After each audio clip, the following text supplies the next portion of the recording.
Three, two, one. Hello, Hello, and everyone. hello, hello, Natasha, and welcome along to today's Mindful Leadership podcast. Hello, hello, and we're really excited today to come together and share both Natasha and I's and the stories that I'm sure we've both experienced in our lives. Our focus today is all about what are the constraints in your life, those things that are making you feel trapped and are holding you back. We'll talk a lot about our own journeys, about those same constraints and those limiting beliefs. And then also we'll talk about experiences about, of course, how we've been able to break free from some, maybe all of these, or maybe it's a journey. And like our previous episodes, we'll also come on to a mindfulness meditation at the end. And we would love to have you on our show as a guest. We've got a few guests already slowly lining up, and we're really excited to invite more people on to come along each week and come in and join in our unedited, very raw and transparent and fun podcast. And so, yeah, we'd love to have you on as well. Okay, well, let's get started. um, it's a really funny subject, like feeling trapped, because I wanted to start with you, Natasha, and I'm sure you'll be asking me loads of questions too. Is like, let's start with a hard question, right? Like, what's been your biggest limitation constraint that's made you feel trapped in recent years? So I think there's quite a few of them that I've gone through, some kind of personal and some in work. So, for example, for me, it's really yeah, feeling stuck in a way or worrying about what people think. So, for example, when I went from working very much in the corporate sector to kind of like into really supporting spiritual health and mental and emotional health, I was really worried about the judgment of people and what they would think of me had I, as I move into doing something that's totally, or a side of me that they hadn't seen before. Like I remember having conversations with a lot of my colleagues and they turn around and go, wow, that's quite profound. And I was like, I have this whole spiritual knowledge behind me, or this kind of like all these concepts behind me that we feel we can't talk about, which is very, very interesting, because a lot of the times when you do start talking about them, we realize that other people also have the same feelings. But I went to the detriment of creating two Facebook groups, being one personality, still continuing to be kind of like corporate me and then kind of spiritual me, kind of a thing. So, because I was worried about what the judgment would be. And it's quite interesting because when I decided to switch careers to my husband at the time, I said to him, we might lose some friends. And he said one of the most profound things he's ever said to me was that he said to me, are they really worth having if they can't accept you for who you are? And that's really, really stuck with me in that, is trying to be authentically myself always. And I talk a lot about this with my clients, in the senses I've really learned that truly that it is important to always authentically be ourselves, which is why in another way this is unedited, because you get to see who we really are. Because those that are in alignment with us will be in alignment with us and will attract those that are, and those that aren't, we're just not for everybody. And a lot of the times that has kept me stuck in that, what will people think? What will they say? What will they think? Will I lose my credibility if I show this side of me?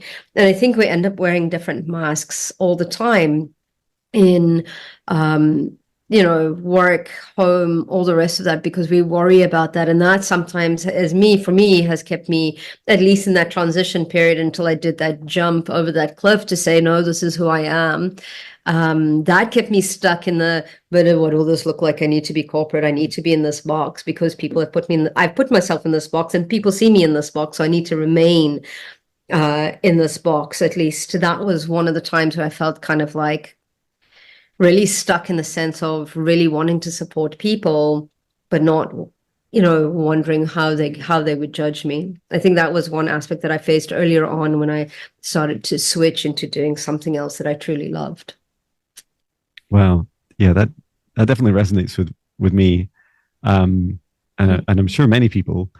I'm really interested in Natasha in the box. So corporate Natasha in the box, right? This box you've created for yourself, and no doubt reinforced by a lot of others around you, right? Like, if you ever bring up things outside of the box, you'll receive a response of some degree. For the Natasha outside of the box, did you also have was there like a barrier both ways? I can't do this properly with my hands, can I? Like, was there a divide in the middle that was never crossed by either side of you? Like, was the corporate versus the kind of more spiritual side of you, was there any crossover either way? No, I think there's always crossover. I mean, like, remember, I used to do marketing, so the creative aspect of us, where we're constantly creating and trying to figure stuff out. So it's really about using that. Now there's a complete crossover in the sense where I will use the Akashic records and look at the blueprint of a business to actually see, okay, or a project, and we'll go in and we'll go, these are the different avenues that are available. So the other day I was kind of like stuck with an issue, and I was like, ended up needing, for example, I've invested in a bioresonance machine, and I had ordered one from Portugal because I found a really, really good price. But then at the second time, I had committed to that. And I put down €100 deposit, included all the training, and that got sent out. And then it came through that I had a really a good price. Somebody came through from China, and I was like, so business, I would have turned around and go, no, absolutely, the one from China is the one that I need to go with. But then these guys in Portugal that I'd committed to were going to be stuck with a machine on their shelves, couldn't sell it for English anywhere else. And I was like, what am I going to do? Kind of thing. Consciously, I'm like, I have committed here, in a normal kind of like business sense, I'm committed there. And I was like, what do I do? So I did. I went into the Akashic Records, and they were like, just sell the other one. It's as simple as that. It's a win-win. And I never would have generally have thought of that because we're just so conditioned to think one way or the other. That's And I'm right. like, I'm trying to be like a good business person, but I'm also Yeah. trying to be a really good conscious person. And I was stuck. And the Mm. funny thing is that I went to go do a bioresonance session. And one of the issues that came up was a moral dilemma.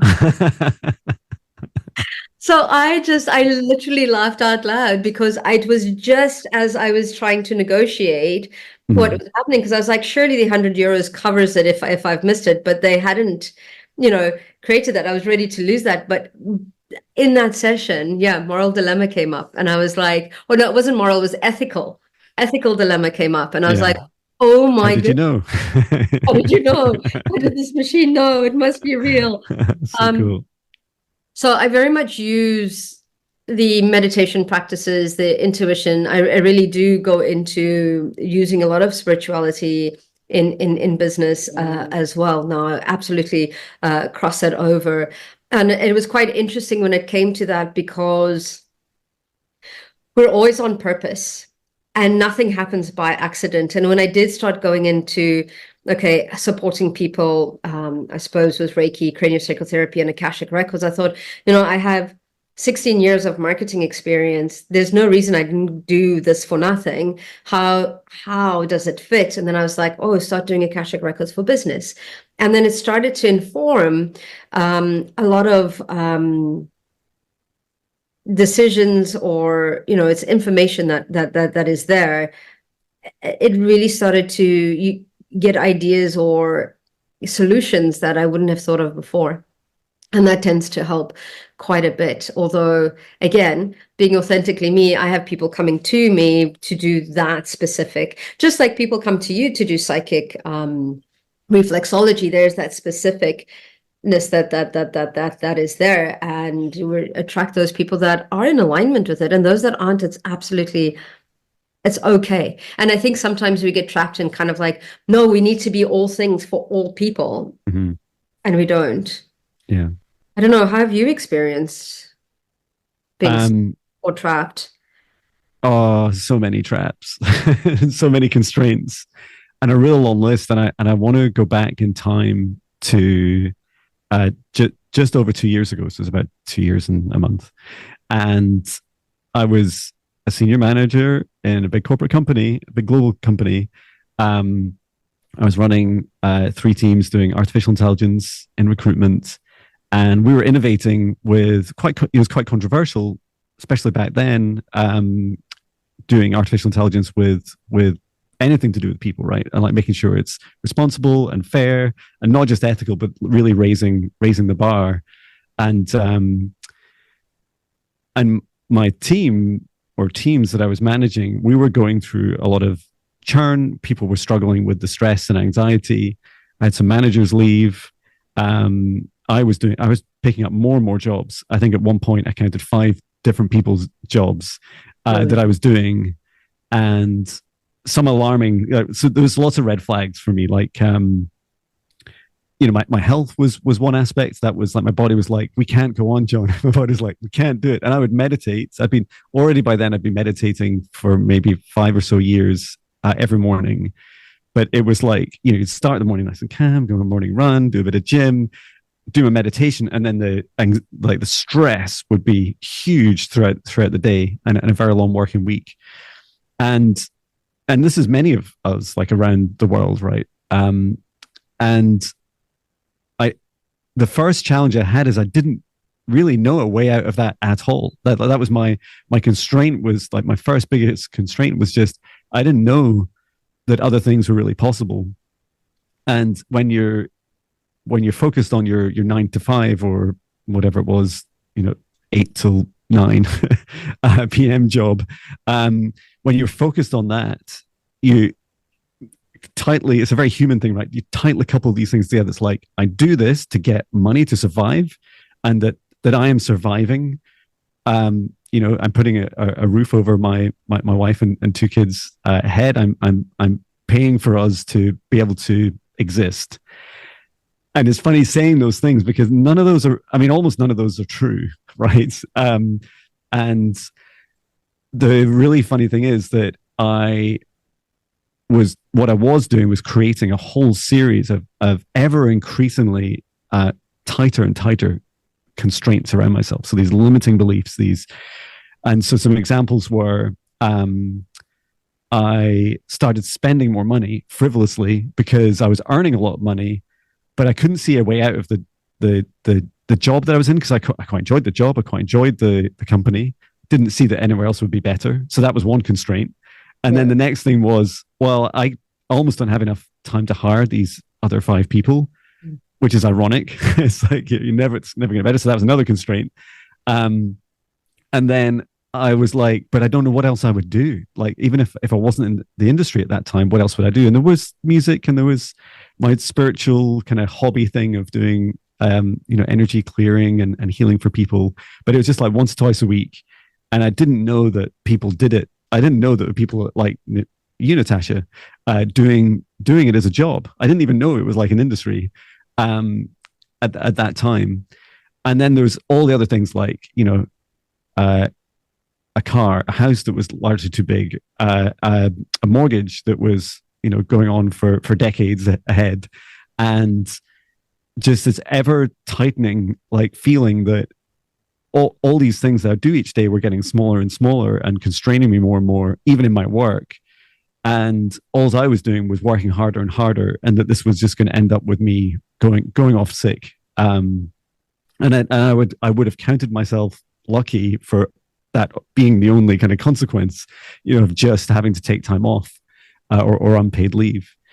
And I definitely resonate with that separation. Like I did do a little bit of music at work, but I found it really hard to tell people that it was my music's inspired by daily meditation messages, and I talk to spirit guides when I do it. And when I was brave enough to share with other people, they would kind of like, they're always really gentle with me. They'd just be like, oh, I don't really know what that is, but it sounds like there's maybe this other aspect of you that you're tapping into, or another aspect of the universe. And like they would translate it into their own belief system. And I was like, oh, maybe I could share more of this. And I feel like some of it yeah, I did also have some experiences of sharing on social media, and friends back then were like, "What happened to John? Like, is he going through some sort of like midlife crisis?" And it's like, if it only was that simple, that would have been easy. um, and and that filled me with fear and patterns, that made me believe that, like, I would add more constraints, almost like, I had people saying, "Don't do spiritual music. Don't do. Why do you talk about meditation all the time? Why can't you just do cover songs and just, fit in this box that I'd love you to fit in, because I quite like you in that box." Um, and yeah, I feel like I'm kind of going on to some of the solutioning, but the actions that I took. But I also wanted to recap on some of the things that people have been telling me. So these are some people that we've been talking to about coming on as guests, and also clients and friends. Some of the themes I've heard are, I feel trapped in my job, just full stop. And people, when you and when I've said, like, you know who's trapping you, like, it's you, and they're like, "Oh, well, that's easy for you to say." It's like, well, it is, but it is true. like Yeah. you're the one that decides to go to that job, and I'm not saying it's easy. Of course, it might be one of the hardest things you do in your life, but it's still your choice. Other people saying they're trapped where they live, which is interesting. That I definitely had some feelings with that. Um, and knowing that there's an investment required, like, you need to put your house on the market if you own it. There's like research you need to do. Maybe you'll lose out. What about if your kids are in school, etc. Yeah. And then another big thing was people saying, "I'm stuck, but I don't know why." Yeah. And that was also like me. I was like, I definitely know this is all broken. Like, this is, then it's getting worse every day. But Yeah. what do I do? And that feeling of stuck is horrible. Like, you feel so, I felt so imprisoned. I just felt I created this big, and so much of it was obsessing about money, which was a total, yes, it's a part of the kind of matrix of constraints I'd created, but it was only one aspect. What was the turning point for you when you were like, okay, enough's enough? Um, there was a few things that were happening. I guess one was, I remember I'd wake up every morning, do my meditation, do my run, sit down in the office, and I remember I'd feel this, like, this kind of heaviness in my chest, and it felt like, when I was in my late teens and early 20s, I used to smoke. And I remember when I woke up in the morning, I remember my lungs would feel quite horrible. And it reminded me a little bit of that. It was like almost like this kind of weight on my chest. And then I started noticing this pattern that whenever I had a bad meeting at work, or I considered it to be bad, because I'm sure I was pretty sensitive sometimes, when people were like, "You could do these things," and I'm like, "Oh, if only they would understand." And I would, instead of speaking my truth, I'd hold back and I'd absorb all that negative energy, and it physically felt so constraining for me. And that was one of the health things that I knew was going in a direction that just felt really bad. And so when a friend, and I think she called it a wellness reading, and I describe it more like a kind of remote Reiki session that she did for me. She did this while I slept, and she's on the other side of the planet. And I remember waking up the next day, and this whole feeling had lifted. And I was in such shock, because my son had been up all that night, and he'd been struggling to sleep. And I was like, "Whoa, there's like this, there's a whole different dimension that I'm of myself that I'm ignoring." And it was such a transformation. It just felt like I'd been on holiday or vacation for a couple of weeks. So that was a big thing, like knowing that there was something more that could positively affect me than perhaps I was even really aware of. And then another thing was, seeing the stress and anxiety impact on others, and I saw them as a future version of me. And it included, people that went off sick, people that, so maybe for days or a few weeks or longer, and then also, like, sadly losing a colleague as well, who, when they died, I was like, I I never want to I never want to put myself in that position. and I never want, or my family, and I want to do my best to help others too. And I know I can't fix that one Mm-hmm. person, and I can't fix the world, but I can at least, start by leading by example and sort myself out. Um, because I built a really high tolerance to stress and anxiety, and that was quite terrifying. So yeah, and some of those actions I took, were one of the first things I did was go part time, and it was a really funny thing because I just said to my wife said, I'm thinking of going part time. She said, well, what would that mean financially? I said, well, I don't really know. I'd need to do some research. I'm guessing something like if I work 3 days, well, I said 4 days a week initially. And she said, well, why not three? Because then, you're not actually just working 5 days in 5 days of effort in 4 days, calendar days. And plus, they'll probably negotiate you anyway up to four. And it's like, okay, well, let's go with three. And I was transparent about it. I said, oh, I want to do more meditation, energy healing. I want to learn some stuff. And this is what I told my work. And you fill out a form and you like apply, and then you go through HR and your director. And to my shock, they said yes to the 3 days a week. And what it did for me, I mean, it sent ripples through my life, right? It changed almost everything, and really quite quickly. And I feel like a big thing for me was the exploration part, because I'd also said I was doing these things, so I didn't feel so guilty, and I knew that contractually I couldn't work for another company. But I knew that I could try these other things. So that big feeling of stuckness, but what else do I do? I've just spent at that time, 24 years in software engineering. What else can Jon do? Yeah. And of course, how can I provide for my family, etc. But it made me realize that the first thing I need to do is find out what I like doing, because if it's not this career, I need to find the thing that I do like doing, and then find a way to build a business in that domain. Absolutely. No, yeah, it's quite scary. For me, I actually found myself, I'm usually quite chilled and relaxed. And when I got to that stages where I was just like up to here, I would get the smallest little thing and I would just get so angry. Mm-hmm. Like, I would really get angry.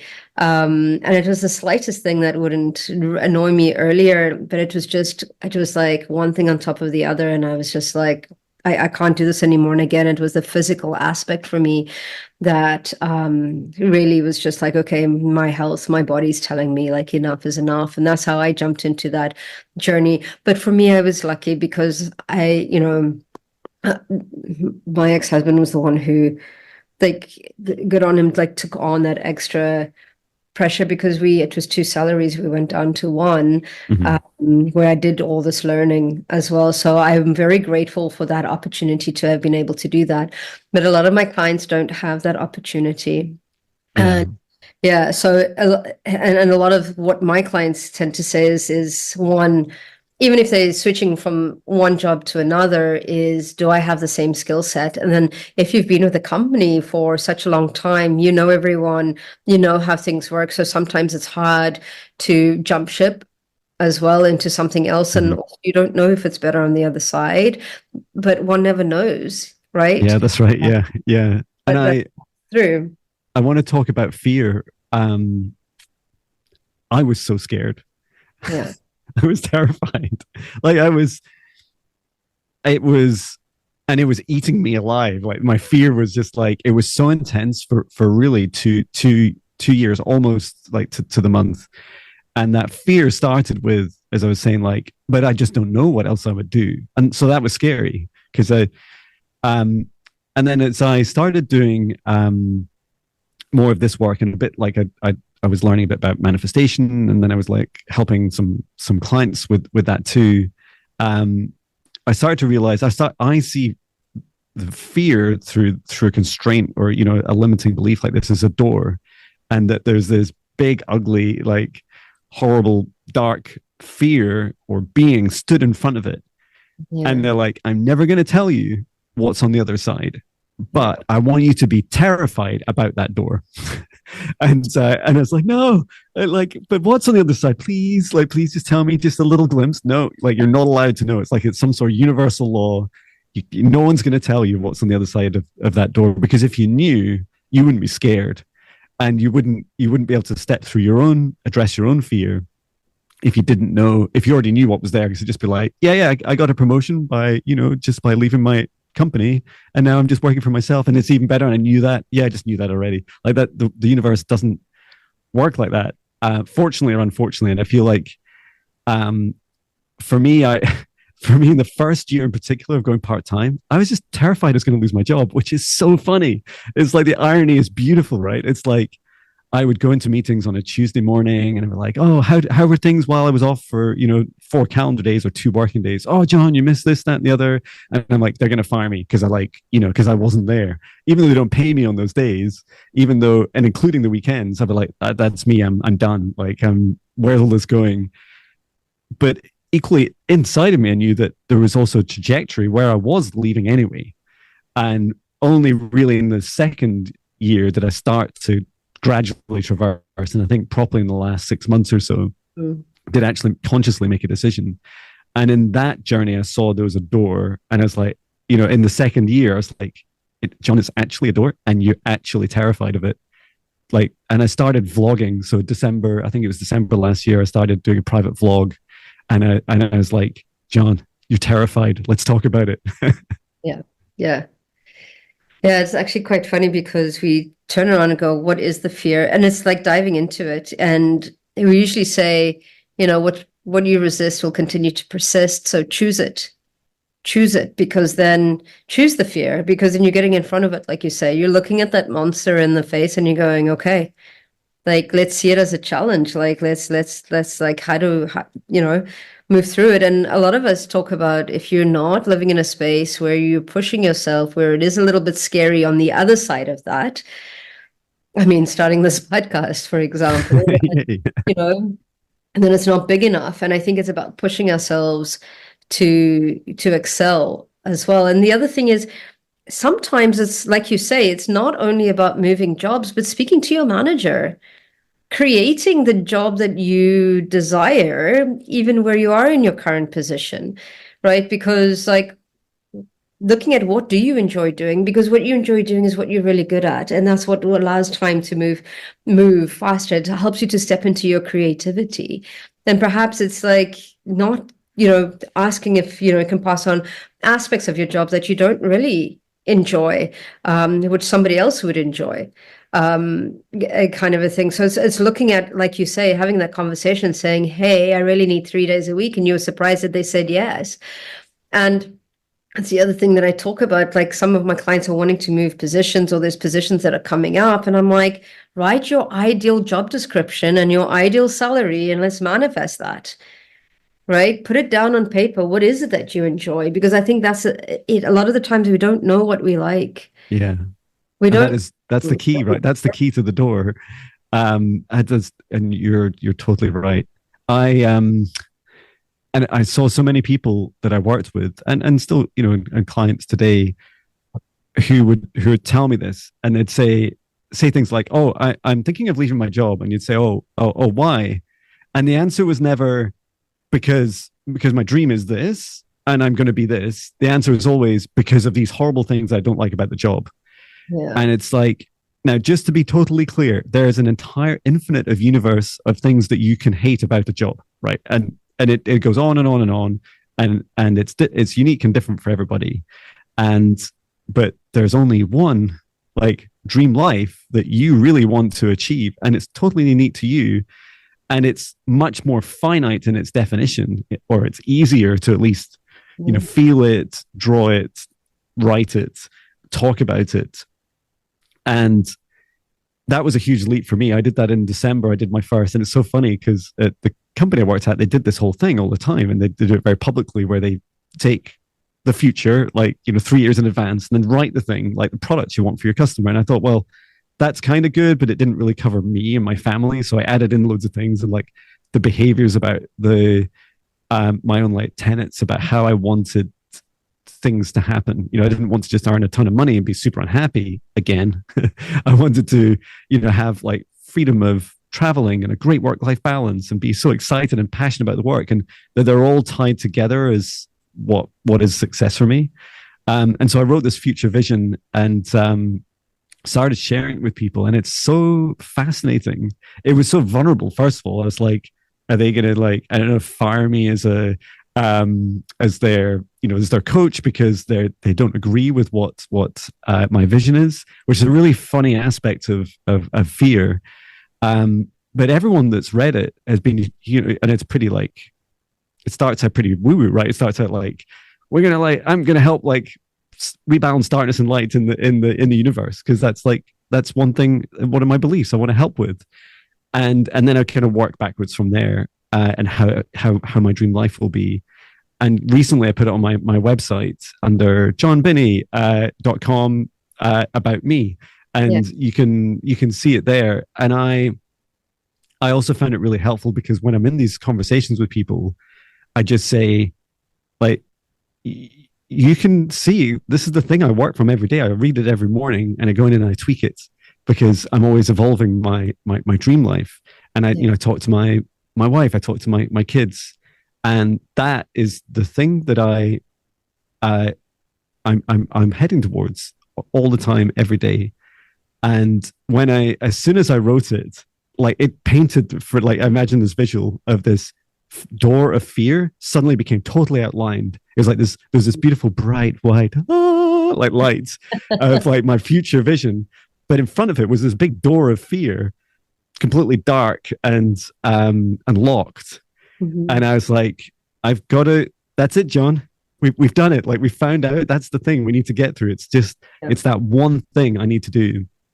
And I know that, like, all these metaphors and techniques, they apply to not just our careers, right? It's like every single thing in our lives, including right behind me, there's a big garage full of junk that I need to sort through later in the week. Like, all these things have their own doors of fears. And is that something that you did that you've done in your life, Natasha, like creating out your dream life? Yeah, absolutely. I didn't know what my dream life was at that time as well. And then it's also shifting that mindset of,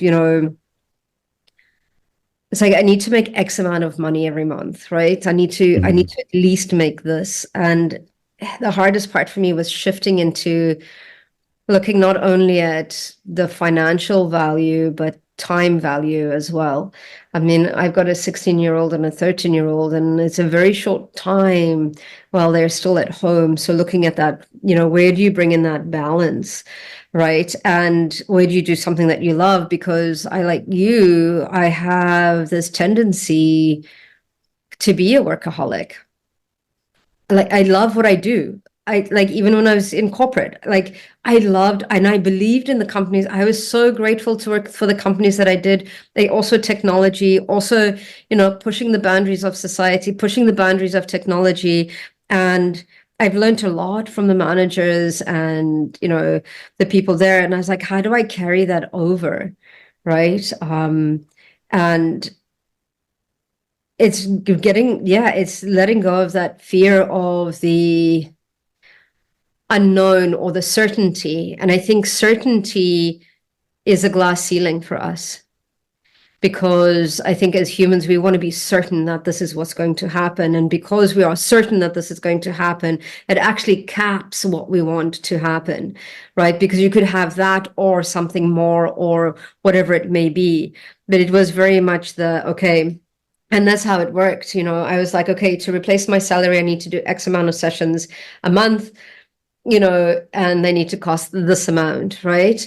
And when you started kind of like bringing in that little bit of logic into it, it started to show, okay, wait, maybe there is a possibility of that as well. And my fear was going out and asking people how I could support them. Meanwhile, they were waiting for it.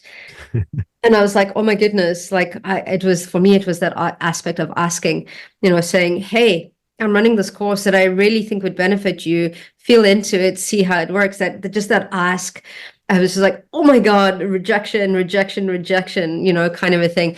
And it wasn't. And I was like, what's the worst that could happen? They can just say no.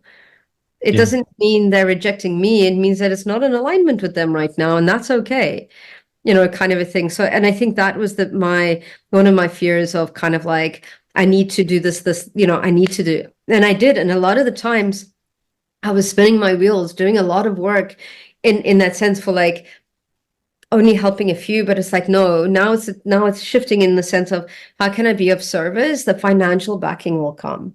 Yeah. And that's kind of like, that was the hardest concept for me in the Mm-hmm. sense of needing to control that, because it's like, yes, absolutely, we need to action, but we also need to be agile, like you say, constantly tweaking what it is that we're doing, but holding that vision. And sometimes I'd be holding that vision and I'd be like, I have no idea how this is going to happen. And it's like, nope, just believe in it. Just like it's going to happen. And then all of a sudden we'd get a call or something that would shift. And it was like, oh my goodness, this is how it's unfolding. And I think that was the fear of the unknown, of the, I don't know how it's going to happen. I am going to start actioning towards whatever that my dream is.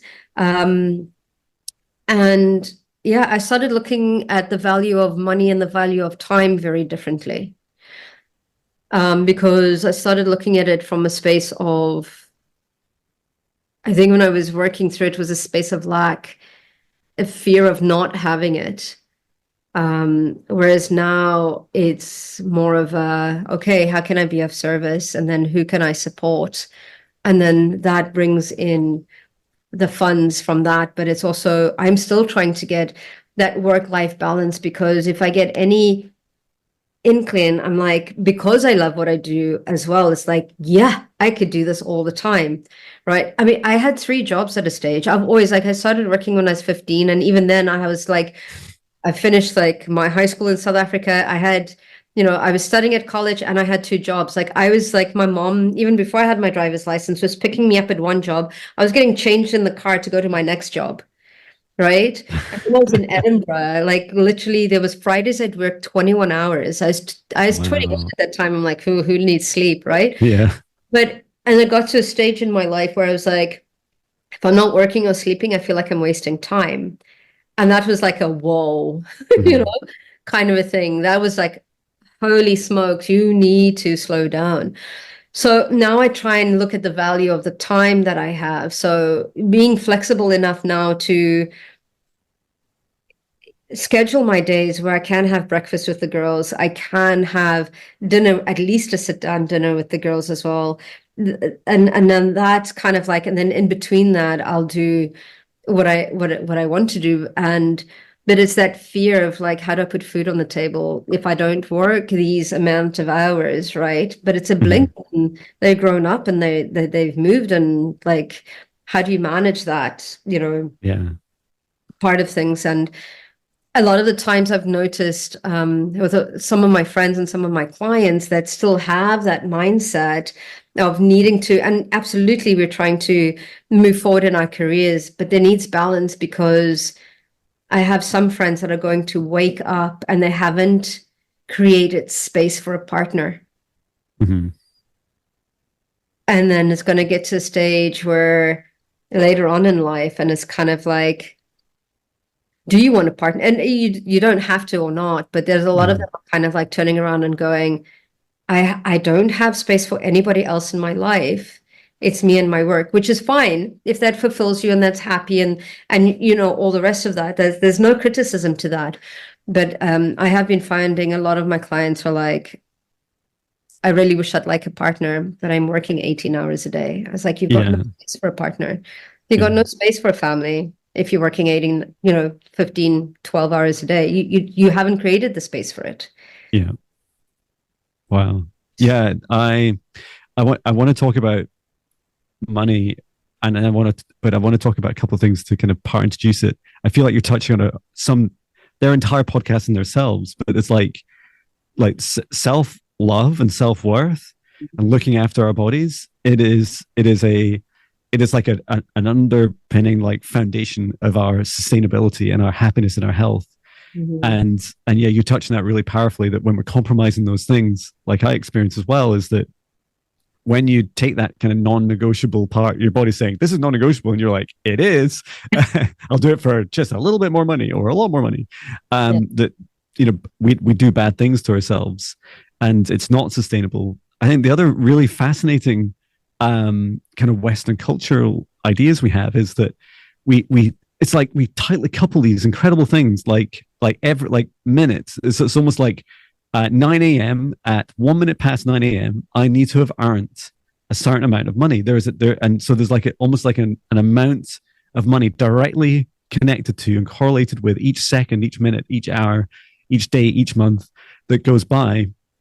And that if I'm not being productive, and productive is often what we see as an output, and others going, yes, John, you were productive, well done, or you're ignored, or whatever the response you get. And then you tightly couple your happiness to like 1 minute past 9, John earned, £5. John is now is currently on track to feel like he is worthy of himself, that he is that he has a degree of love for himself or not. And they are such dangerous paradigms that it still blows my mind, reflecting more on it. And I also remember going through this kind of business awakening where it's like, hang on, so I have an employer, right? So it's I have a customer and then I have me, and then there's an employer in between, and the employer is kind of convincing me that really without them I would be worth nothing, which kind of isn't true, because I know I've worked for other companies. Or maybe it's just like all companies, like everyone needs a company to work in, and then that's how they're valued, and that's still, as I say these things, they seem like nonsense. And so you take the company out of it, the middle person, and just you and your customer, whoever they are, whatever they're doing.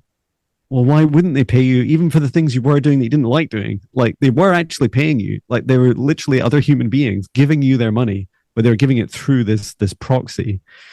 And yeah, I think the biggest, I definitely resonate with the biggest fear was like the cash. Like, how am I going to pay for my bills? How am I going to just survive? And I did do some of the early maths, and I was like, oh, I could do 4 energy healing sessions a day, and then I would earn this much money. And it's like, oh, but what about holidays? Like 6 sessions. And then it's like, what about tax? I don't even know what the tax would be. I don't even know what I would charge. And then I started to work all this out. And my initial reaction was panic. It's like, that can't work. That's just never going to work. And I still look back at that moment in confusion, because it was ill thought through. And it was just this like kind of overreaction, like a panic to, well, if I just do really bad maths, I can panic myself about something that isn't true.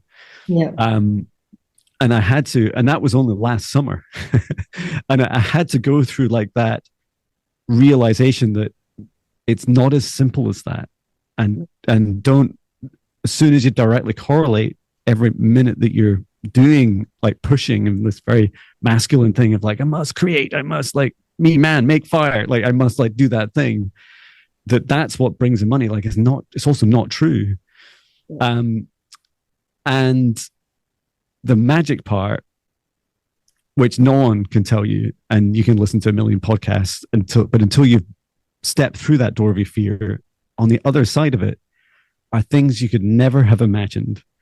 And that's the whole point, right? That's why you're scared of it. And sometimes it's our body, sometimes it's our mind, our ego. We're like, I'm terrified. I don't know what's on the other side of the door of uncertainty. I know, I don't care if it's my dreams. Like, I'm still too scared. And so many things happened for me when I stepped through the door. The first thing is like, I resigned I gave my notice in January. It was quite funny because I said, so January this year, I said, I'm leaving by the end of December. My manager was like, that's amazing. You're leaving the industry. That's incredible. Like, good luck. And that was the first shock to me that like my manager was excited for me. And I'm pretty sure she likes me. So it wasn't, and did at the time. So it wasn't like, yeah, he's going, like, one less problem. But that was a revelation. It's like, oh, hang on. Like it was a big moment for me, and I've been building up to it, and I was scared of doing it. And she's like, you should run like meditations at work, and you should like do some of these things, within the boundaries that we have contractually, etc. And like start to explore some of these things. And I was like, oh, thank you for your support. She even came to some of my meditations, which was fantastic. Support. And and then other really unexpected things happened, right? Like I initially had resigned, and then that was kind of largely ignored by HR and other management. And then when there was changes happening organizationally, I said, "Could I? Maybe you'd make me redundant." And they're like, "I don't even know how to do that, and it's not really a thing that's going on here." And I was like, "Well, we could find out. We could ask, right? We could log a ticket in the system and ask." And we did, and and this is like a good message for people that have been in the job for a while. It's there 8 years. It's like, so even if things aren't happening, if it's your door of fear, not anyone else's, even if it isn't precedence for something, you can like step through up to the door, knock on it a bit, check out the size and shape, rattle it a bit, and say, well, maybe there's some things in here that will fall out that are actually quite magical and surprising if I just ask. And yes, I did get redundancy, and I was overjoyed. Then there's of course some bumps in the road, right? Like we still had our mortgage to pay off, and I was like, oh, because my wife and I were so excited, like, we're gonna get redundancy, everything's gonna be amazing. We're gonna like, it's gonna be like a kind of like age 47 where I am, be like coasting into early retirement, and everything's gonna be fine.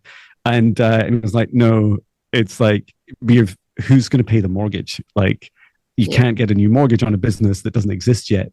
And so we took the decision to sell our holiday home, which was in part like a part of our retirement. And I know that not everyone gets redundancy, not everyone has a holiday home to sell. That was like a small business for us.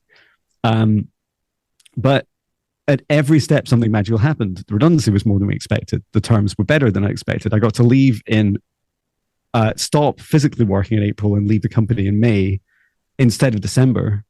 Mm-hmm. So that was like a huge release. I was like, are you serious? Like, I'm getting to like do what I want. I can just do whatever I want. It's like, yeah, you'll be free. Like after May, do what you want. And then for our holiday house, our house was opposite two other houses in the same street that hadn't been on the market for a year. And so we're like, but what's the point? Like, we don't have, like, maybe we could wait here. I'm not even sure we have enough money to wait for a year. And is it going to sell? And we're going to get less. We're going to lose money, blah, blah. And then as soon as we asked an estate agent, they were just like in a different universe, right? They were just like, you're going to sell so fast. And we're like, how? And they said, well, it's a great property, right? It's like, yeah, but look at the other houses, like literally two opposite us. They've been there for a year. Oh, just ignore them. The market's actually really good. And we sold within 3 working days. We had offers like within the next day and 2 days after going on the market and viewings. And so it's opening yourself up to this kind of magical aspect, the mysterious magical aspect of the universe. The universe is actually trying to work for you. It's trying to support you, not sabotage you. And when we're on this side of the door of the fear, we feel like it's going to sabotage me. I'm going to open the door, fall off a cliff. That's it. We're done. But it's the opposite is true. I think we're conditioned to look for the worst in life, and absolutely that in the past might have kept us safe, but it's kept us very limited. Mm-hmm. I agree with that, and it's. You asked me earlier, is it something that's ongoing? It's constantly ongoing in kind of like, how far can I stretch myself now? Is it possible to do this? And I think it's an ongoing of stretching boundaries or smashing them, because the more boundaries, the more restrictions, the more fear we have, the smaller our circle becomes. And I think it's about really, really starting to expand that, either, in all areas of our life. So it's constantly pushing and breaking through. Okay, what is the next limitation? And a lot of the times in the Akashic records, I say, get used to being uncomfortable, because that's where you want to be, in that space of uncomfortable growth, because you're stretching those limited boundaries that we've created for ourselves. And yeah, it's very, very interesting in a sense of kind of like responding and saying, no, you know, um, example, traveling through the pandemic. They were told you're not allowed to travel. And I was like, who says I'm not allowed to travel? Like what? I managed to go all the way to UK and back without having any issues. And I think we need to look at life like a game, as a challenge, kind of like, oh, this is the next level. I wonder if I'm going to make it. Like, let's Yeah. bring it, kind of a thing. Let's try that, and I think that we create kind of like with you and saying, okay, well, the market is doing this. Yeah, but you're not the market unless you Yeah. want to be, Yeah. kind of thing. So it's like, and we tend to manifest a lot of the times what we expect. And when you were talking, what was coming to my mind is, do you think that manifesting beyond what you expected because do you think you did that because you upped your internal worth and value within yourself by choosing you? Do you think that happened because of that, or? Yeah, I feel like it was a combination of things, and it was definitely like an overall direction that I was and continue to head and accelerate on. Some of those factors like self love and self worth, because I also knew that if I stepped through that door of fear and I left this corporate job and I took with me my biggest Achilles heel, my kryptonite, my biggest challenge, which is overworking myself. Overworking myself because productivity defines my self worth. Like I wouldn't last very long. My business would, it'd be lucky to get through my first year. And so one of the first things I did was like just acknowledging it and talking to people about it. And I asked people's opinions, and I did like my little world tour for a few days. And it's like just find ways to face that fear. And it's almost like all these opposites are true, right? It's like, what do you do when you feel lack of money? Spend money. What do you do when you feel like you're working too hard all the time? Like stop working like you do with your holiday, but then explore what you really want to do. Like training in mindfulness teaching and reflexology were like trying different jobs for me. And the other big thing for me was allowing the miracles to happen, allowing the impossible to become possible for me. I don't need it to come possible for the entire world, not yet, or all at once.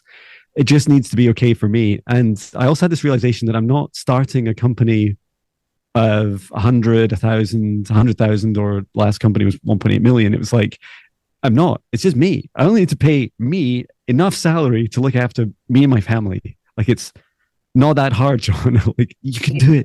Other people do it. You can do it. And I just woke up one morning. I think it was early December, and that was like mindset shift was like, maybe I could do this, and maybe there's more magic coming for me if I just allow it. If I allow it the space to come in.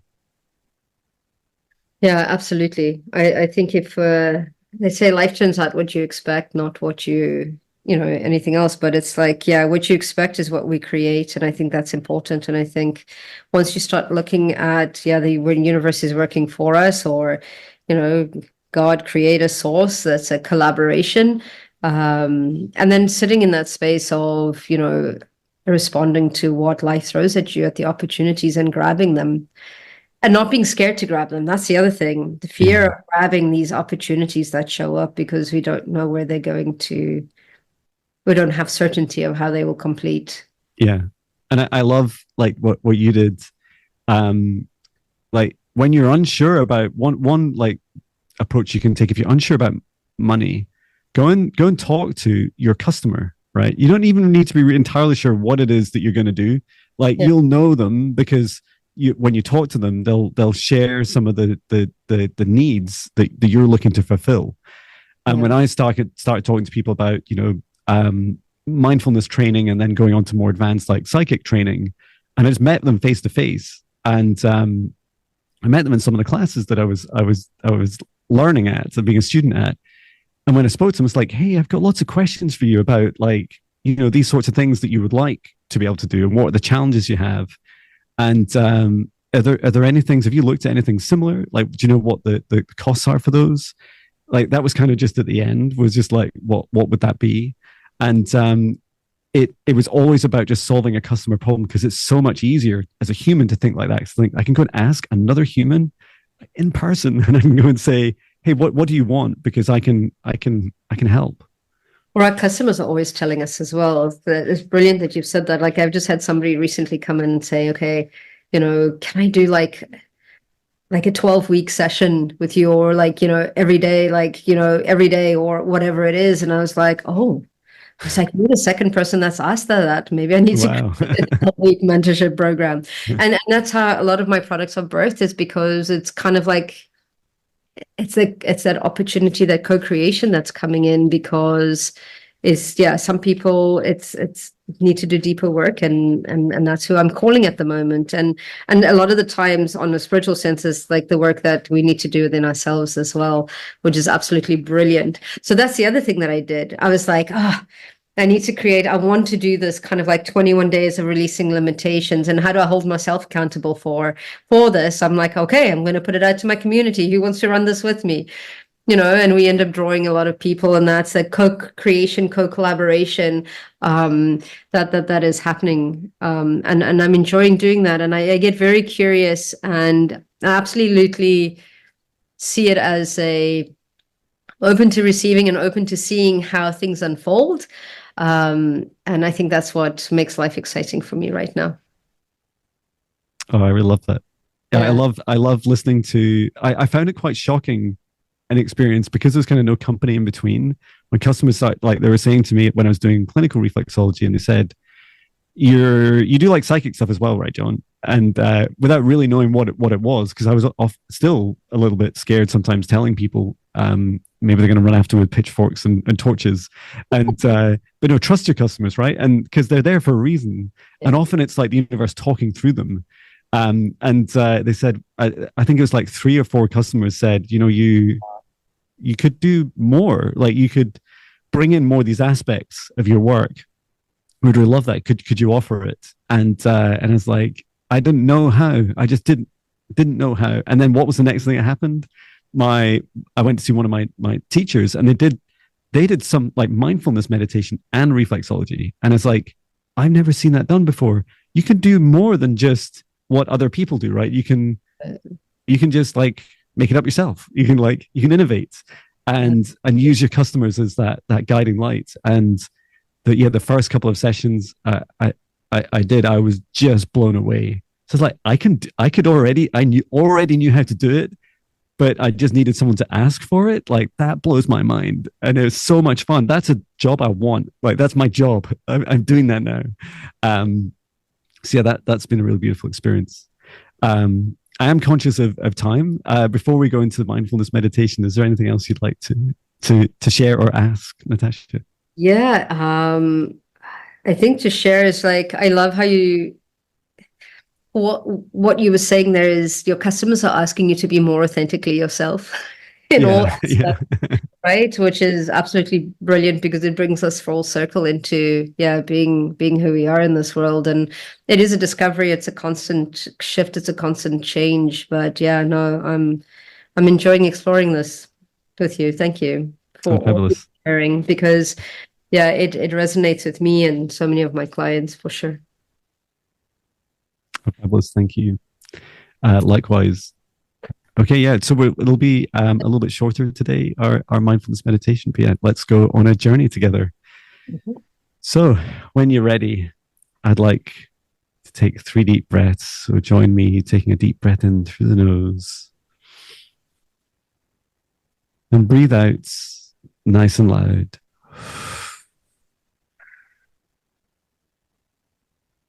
And breathe in through the nose, nice and deep. And breathe out any low vibration, energy, or emotions, nice and loud. And once more, breathe in through the nose, nice and deep. And breathe out any fear, shame, anxiety, or stress. And continue to breathe deeply and calmly. Just allow your breath to flow in and out of your body at a rate and pace that feels just right for you at this time. And we're drawing our attention to our breath because there are beautiful lessons to teach ourselves and remind ourselves of in our breath. The first is abundance. And as you're breathing in gently through your nose or in through your mouth by now, I'd like you to reflect on an image of this entire world, this entire planet, and its ability to create an infinite amount of air for us to breathe. And have a think for a moment about where all this air is coming from. All the living things across this planet, all the plants and trees, and how this cycle of life as a planet never ends. It just continues to create this beautiful oxygen and air for us to breathe in. And if we are to remember one thing from today's meditation, it is that whenever we feel in lack, financially, lack of time, lack of love in our life, lack of love for ourselves, whatever it is we feel lack about, take a moment to take a deep breath in and just fill your stomach, your body with that beautiful breath of life.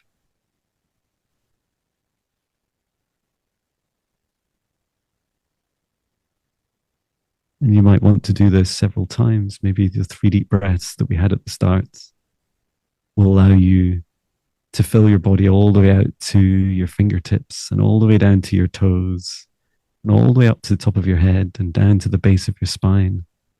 That every aspect of you is gently being nurtured and cultivated and fed by this beautiful air of this planet.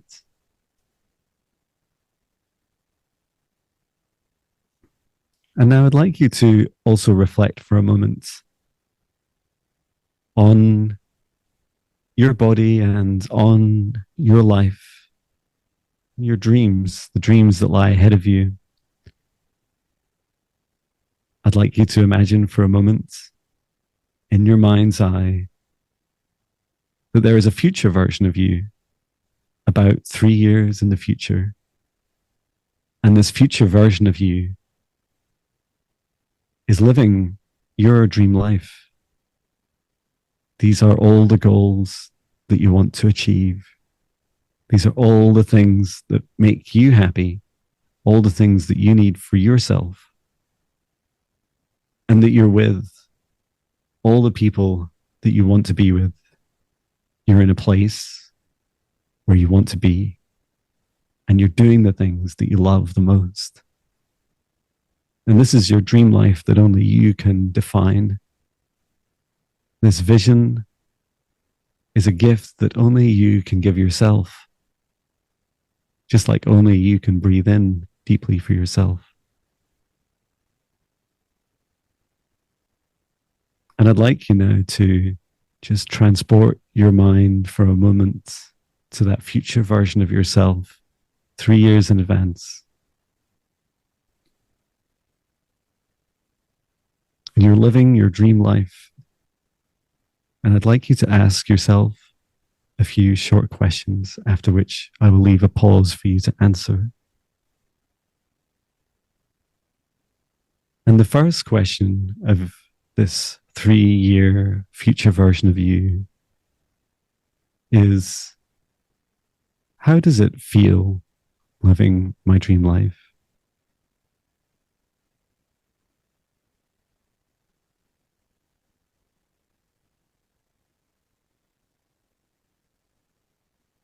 And allow that answer to come into your heart, to come into your body.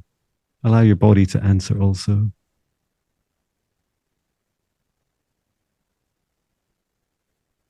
And the second question to ask this 3-year future version of yourself is, what are you doing?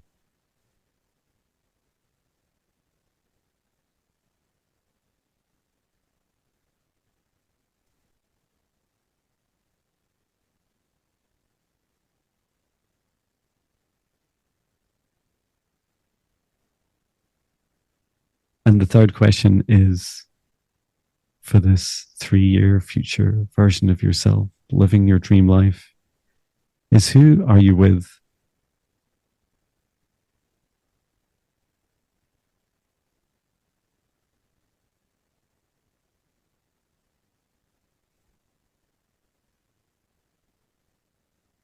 And finally, the last question that you ask this 3-year future version of yourself is a collection of, where are you? Where do you live? What do you do each day?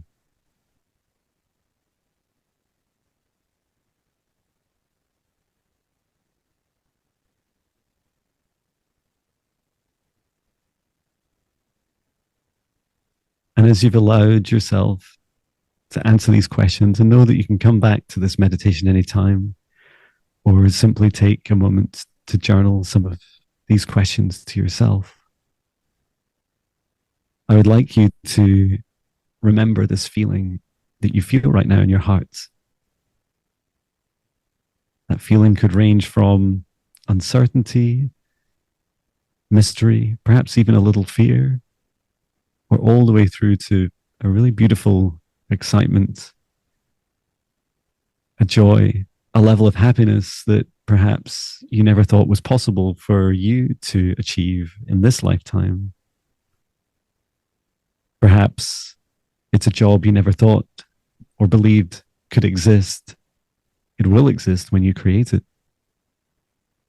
And where you're doing it, and who you're with, and how that makes you feel, how you make others feel. Allow your imagination to go wild and to believe that the impossible can be made possible by you. And as we come towards the end of this meditation, I'd like you to remember that there's this feeling in your heart, and it exists in this future version of you. And it is a level of joy and happiness and self-love that you've never believed was possible. And it's calling you, it's calling your name. It has a gravitational pull, and it's pulling you into it. This future version of you is pulling you forwards. And all those bumps in the road and those doors of fear that you'll step through, they are all part of the journey happening for you to help you achieve the very things that you desire in your dream life. And when you're ready, come back to your breath, come back to your body, back to your heart, and allow yourself to hold that feeling of joy for as long as you wish. And when you're ready, you can move a little and open your eyes and come back to us. That was beautiful. Thank you. I was so there. It's like, I think it's going to be amazing. And it's already amazing. So you're already here. It's already here. Yes, it is. Thank you so much, James. Yeah, thank you so much. Really powerful. I love how I'm sure outside has got brighter for you. It's like it's getting lighter and lighter after that meditation. But yeah, and thank you so much for everyone that's participated today. Thank you for watching. Please do share with anyone that you feel this would resonate with. And of course, if you want to become a guest, that'd be so cool to have you on, and we can chat about your experiences as well. And yeah, we look forward to sharing again with you. Next will be in a couple of weeks' time. So looking forward to that. Absolutely. And if you know of any businesses that are already promoting an amazing kind of work-life balance, please let us know. We'd love to talk to them and look at their philosophy and how did they come up with with this and the importance that they've given it to actually implement it as well. So if you hear of any of that, please, please, please let us know. Thank you so much. Definitely. Brilliant. Thank you, Natasha. Thank you, everyone. See you next time. Thank you. Take care.